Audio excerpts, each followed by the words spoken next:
법학 적성시험 언어 이해의 가장 대표적인 유형은 무엇일까요? 1. 대립구조 2. 대립구조 3. 대립구조 네, 저는 대립구조라고 생각합니다. 이항대립, 삼항대립과 같이 구분해서 칭하기도 하죠. 이 밖에도 시간의 흐름에 따라 개념의 변화를 설명하는 구조와 과학기술에 특히 많이 나오는 메커니즘 구조, 2018학년도부터 격한 난이도를 뽐내고 있는 기류법 구조와 같은 여러 유형이 있긴 하지만 그래도 대표 유형은 대립구조라는 의견에 다수의 수험생 분들께서 동의하실 거라 생각합니다. 수험생 여러분들께서는 혹시 이항대립, 삼항대립 문제풀이를 어떻게 연습하시나요? 혹시 구조도를 그리는 연습에 몰두하고 계시진 않나요? 저도 한때는 구조도 그리기에 열심히 했던 적이 있었습니다. 하루에도 수십 개의 구조도를 그려내곤 했죠. 그러나 그의 실전 시험에서는 구조도를 거의 활용하지 못했습니다. 그럴 여유가 없었거든요. 결국 올해 시험을 준비하는 과정에서는 대립구조의 양갈래만 활용했고 구조도는 포기했습니다. 그래서 이번 영상에서는 기출문제의 내용이 포함되어 있을 뿐만 아니라 이항대립, 삼항대립을 연습할 수 있는 책, 마음의 사회학을 소개해드리려 합니다. 2019학년도 언어 이해에서 거의 그대로 다룬 내용을 포함하고 있는 책인데요. 논지 전개 방식이나 문장 구조가 리트 스타일이라는 느낌이 강해서 더욱 강조하고 싶은 책입니다. 이 책을 공부하고 나면 사회학적 관점에 대한 이해도를 높이는 동시에 대립구조 지문을 이해하고 적용하는 연습에 도움이 될 것이라고 감히 말씀드려 봅니다.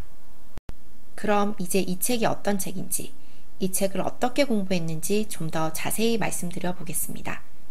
우선 앞선 영상들과 같은 방법으로 책의 일부를 보여드리죠. 이 책 215페이지 초반 부분입니다. 멜랑콜리야말로 무사태평한 웃음 속에서 메아리 치는 이 시대의 질병이며 우리로부터 명령과 복종과 행동과 희망의 용기를 앗아간다. 같은 페이지 중반 부분입니다. 베버의 표현을 빌리자면 정신없는 전문가와 가슴 없는 향락자를 양산했다. 이 책 223페이지 후반 부분입니다. 고대 그리스의 피타고라스 학파로부터 유래하는 체익설은 인간의 체질을 체액에 근거하여 구분한다. 흑담즙이 많은 우울질. 이 책 232페이지 중반 부분입니다. 많은 우울자들이 맹렬한 독서가이자 또한 가차없는 수집가이자 늘 책을 손에서 떼지 않는 독서인으로 표현된 것은 바로 이 때문이다. 이 책 236페이지 후반 부분입니다. 진정한 소유의 대상은 바로 상실감 그 자체이다. 그가 진정으로 추구하는 것은 그리하여 상실된 대상이 아니라 그 대상의 부재이며 이 대상이 현존하지 않는 한에서 그것은 늘 점유를 향한 우울자들의 욕망을 추동하는 힘으로 작용한다. 이 책 237페이지 초반 부분입니다. 사회적 모더니티가 빠른 속도로 일소해버린 초월적 가치들과 대상들, 즉 사유의 타자들을 문화적 모더니티의 영역에서 생존시키려는 일종의 전략으로 파악할 수 있다. 우울한 자들에게만 이러한 가치들은 부재하는 현존이라는 역설적 방식으로 살아남게 된다. 이 책 248페이지 초반 부분입니다. 문화적 모더니티는 부르주아의 근대가 아니라 사회적 폐인들, 그러니까 몰락한 귀족, lumpen 프롤레타리아트, 실패한 예술가, 부유하는 지식인 등의 근대이다. 어떠신가요? 2019학년도 언어 이해 10에서 12번 지문의 내용과 거의 흡사하지 않나요? 과학 지문 바로 뒤에 나오는 지문이었기 때문에 심리적인 불안감은 더 컸던 지문이었습니다. 쉬운 지문을 먼저 풀려고 과학 지문을 그냥 넘겼는데 이 지문의 난이도가 상당했기 때문이죠. 특히 새로운 개념에 대한 이해와 개념에 뒤따르는 대립구조까지 파악해야 하는 지문의 특성상 6분 안에 이를 이해하고 문제에 적용하는 데 상당한 정신적 고통이 따랐던 것으로 기억합니다. 그래서 법학 적성 시험을 한 번 더 준비를 해보고자 결심했을 때 이 내용이 어떤 책에서 나왔을지 제일 먼저 찾아보기로 했죠. 2009년 12월에 출간된 이 책의 저자는 서울대학교에서 사회학을 가르치고 계시는 김홍중 교수님이십니다. 프랑스 파리 사회과학 고등연구원에서 박사학위를 받으신 뒤 사회학, 특히 인문학과 예술 쪽에 가까운 분야를 연구해 오셨다고 하네요.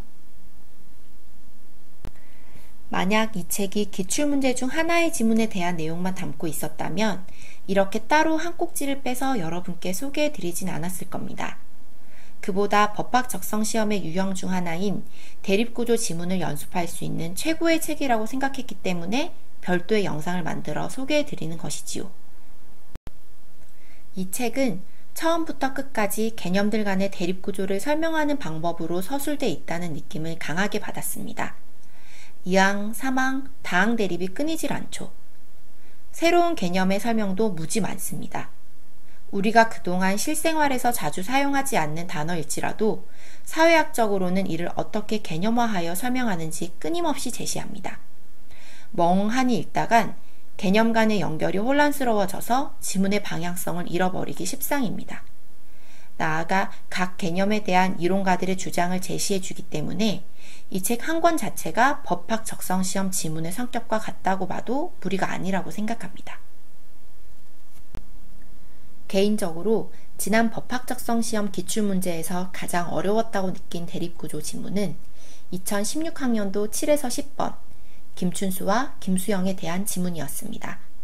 그 이유는 문장마다 주어의 위치를 바꾸는 등 대립구조를 표현하는 문장들이 난삽하게 배치됐다고 느꼈기 때문입니다.